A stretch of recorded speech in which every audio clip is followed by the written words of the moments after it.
Today serves as the second of our programs during African American History Month here at the Water Reclamation District, and we're here to celebrate the contributions of African Americans as Illinois elected officials. This month serves as a reminder that liberty and justice should be a birthright for all.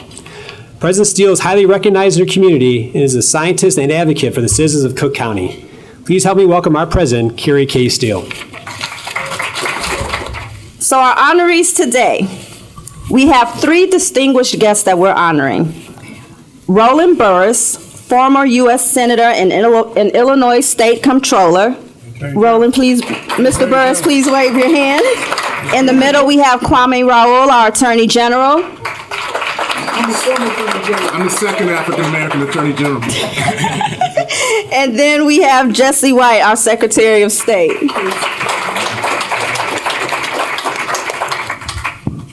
Commissioner Steele, thank you so very much. And to all the board members who are present, and to my colleagues, Secretary White and my mentee. I menteed this young man here, and God knows that he's got into politics and became the second black Attorney General in the state of Illinois. So I'm very pleased to say my colleague is sharing this celebration with us.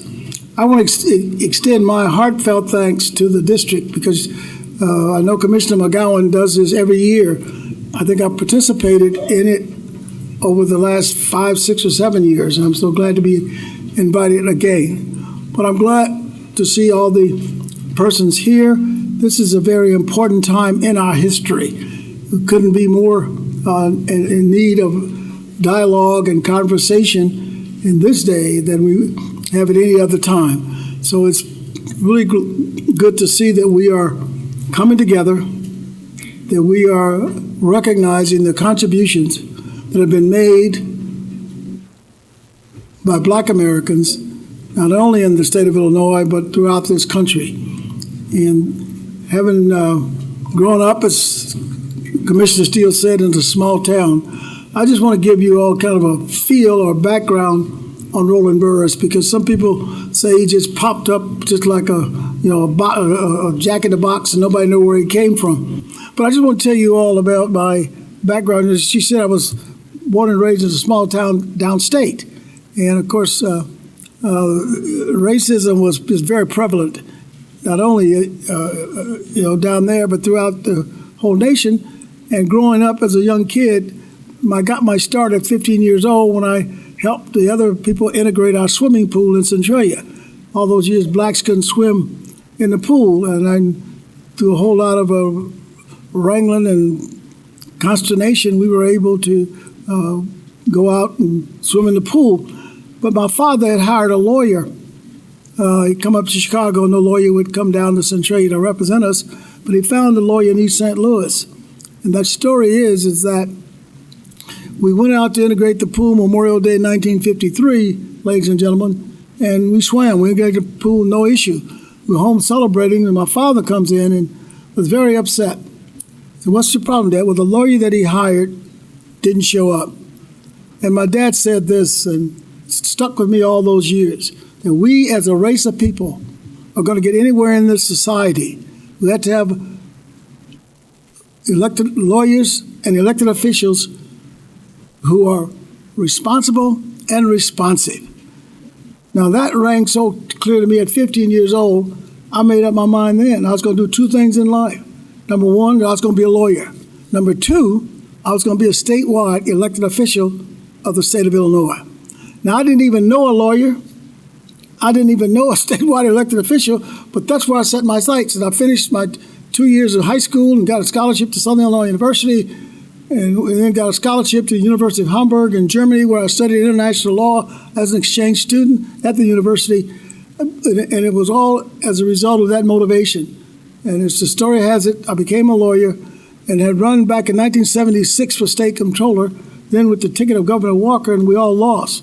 I came back in 1978, and with the help of people up and down this state, white, black, brown, Hispanic, the whole state was in, and to make sure that Burris' name was really out there, and I got elected to the office of state comptroller in 1978, took office in 79.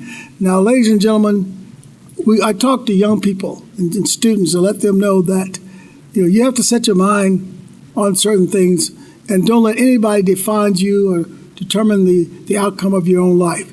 And some of you people here may have even voted for Roland Burris, and I want to thank you for it, because I ran for everything from dog catcher to I didn't run for president.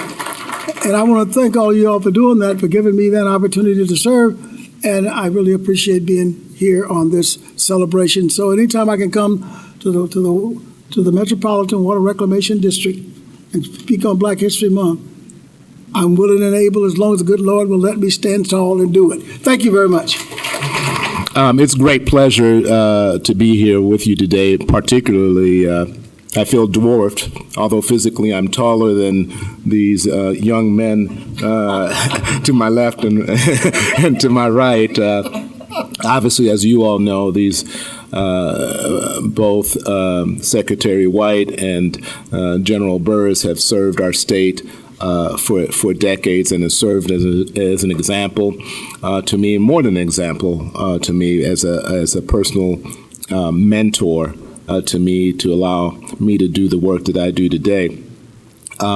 Every year we celebrate Black history, and it comes on the heels of January, where we celebrate Dr. Martin Luther King. I, in fact, was appointed, or not appointed, I took my oath of office on the eve of Martin Luther King's birthday last year. And although Martin Luther King was not a lawyer, he called himself a notorious litigant. And it's important to know, as we celebrate the civil rights activists of what we call the civil rights era, and I always get bothered when we refer to it as the civil rights era, as if the fight for civil rights is over, as if the era is something of the past, as if our civil rights are not threatened today.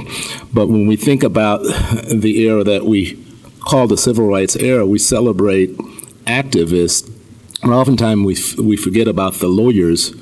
Aside from Thurgood Marshall, we don't think about the lawyers who were behind the scenes and the necessity for the lawyers behind the scene. Right now, I think about that, and I thought about that on the eve of Martin Luther King's birthday last year when I took my oath, because I really believe today the role of Attorney General is more important than it has ever been in this country's history, because our civil rights are under attack. And I spoke last week, or not last week, last month at my alma mater, DePaul, and at the law school, and I started to ask the question, what would Martin Luther King think about situation today? Every time this year we turn on Channel 11 and we see Eyes on the Prize, and we see the hoses that are being aimed at activists, and we see police officers with batons, and how does that relate to us right now? Well, right now, my office is engaged in the implementation of a consent decree with the Chicago Police Department that can transform the way we do constitutional policing, not only in the city of Chicago, but nationwide. Because right now, the topic, I meet with my colleagues from throughout the country, and the topic is a premier topic because we're making history right now. We have 7 elected African-American attorneys general, and we forced the topic to be one amongst us all. I'm the son of a physician that believed that health care was a human right, and he practiced that way back in the 60s and the 70s and the 80s, and I've joined suit to protect the Affordable Care Act. I didn't go to medical school, but I can make that fight that my father carried out throughout his years. And of course, to end it, because I feel you, President Steele, telling me my time is about to be up. But last but not least, since I am at the Metropolitan Water Reclamation District, and you all play an important role with regards to our wastewater and our environment, environmental justice is premier in my responsibility, and that's why we're active right now in University Park, where they have had lead in their water, and we're very active trying to protect the citizens of University Park, just as we were protective of the citizens of Willowbrook when they were dealing with ethylene oxide in the air. It cannot only be where there's an affluent advocacy where we protect the environment. It has to be everywhere. For many years, for about 16 years, I was a state representative in this district, this area right here, from Fullerton all the way south to the Chicago River, and from the lake over to the north branch of the Chicago River. It's an 83% white district, 12% black, 5% others, and I was told that I could not achieve, that no African American could be elected and re-elected to the office with those numbers being on the other side of the ledger. And I have a philosophy of life that says that when someone says you cannot achieve, I say, watch me. And so thanks to you and others, I served for 16 years under the leadership of George Dunn, who is the former president and the longest serving president of the Cook County Board. And then out of college, I played professional baseball in the Cub organization. After I graduated from college, I went out to Wrigley Field. There were about 300 ball players, and they only selected 5, and I was one of the 5. And then 4 days before going to spring training, I was drafted into the Army, sent to Fort Leonard Wood, Missouri, doing basic training. And while I was there, I decided I want to learn how to jump out of airplanes. So I went on to Fort Campbell, Kentucky, went through jump school, did 35 jumps out of perfect good airplanes. You never worry about the jump. It's always the sudden stop. And so after I was discharged from the military, I later signed up to become a part of the National Guard and the Reserve. So 8 more years, so a grand total of 10 years serving our country. And then, of course, while I was in college, Dr. King was my minister.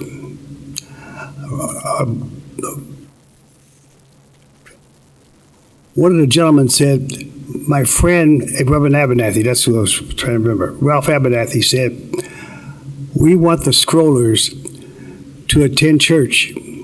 We have a friend by the name of Dr. King who had come in from Atlanta, Georgia, and he wanted to establish a church in Montgomery. And so we want the 10 Scrollers to attend church, and so we attended church on a regular basis. And then Rosa Parks, who's a lady who refused to move to the back of the bus, was arrested. And Dr. King said, well, matter of fact, let me back up. I was a captain of the basketball team, and after every basketball game, he would meet me and give me $20. That was legal then. It's not legal now. And so he said, I'm a student of Gandhi, and Gandhi was instrumental in bringing about the independence for the British, the Indians from the British, and he used a nonviolent means approach. So if someone strikes you on one cheek, you turn so you get struck on the other cheek. And I raised my hand. He said, Jesse White, what can I do for you? I said, Dr. King, you know I'm from Chicago, and we don't operate like that. He said, just follow the script and everything will be fine. Well, I don't know if you remember Eugene Sawyer. He and I lived in the same dormitory, Dillard Hall, on the campus of Alabama State. And so the bottom line is this. When you come through this world, you become successful, you get back, but you must do something good with someone every day. That's how I run my life. I was a gymnast as a kid, taught gymnastics in college, taught for the Board of Education, Park District YMCA, and was asked to put on a gym show. And from the one gym show came the Jesse White Tubman team. 18,000 young people come to the program, and we're proud of the fact that we do about 1,500 shows a year. We have 225 young people on the 8 teams, and we have, you name the country, we've been there. You name the community, we've been there. And we also have a tutoring program where we teach young people to put something between their ears every day other than scalp. We talk about knowledge, and that will carry them far. They have to be leafless, smokeless, and pipeless the only time they practice pharmacies after they've earned a white coat. And then in July, we have what is called a trunk party. And we give out school supplies for anyone who has graduated from high school who have signed up to get a 4-year education. So if you graduate from high school and you want to go to college, and you can prove to us that you have what it takes, we will give you about $500 to $600 worth of school supplies to 550 young people.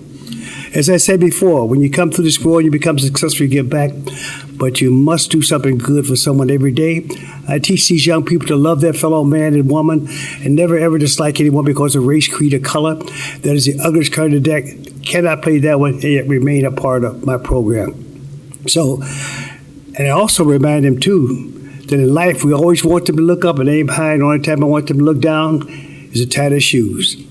So with that, I just want to thank you for allowing me an opportunity to come before you. This is my fraternity brother, Kwame Raoul, and this is my good friend, Roland Burris. We served together in the Illinois General Assembly. So I just want to thank you for your selection of awardees. And I just want you to know that these two gentlemen have not only taken on the job, but they've done a wonderful job in representing their position in government, but more importantly, their love for society and for the political process. So with that, thank you for giving, thank you for caring, and thank you for making a difference.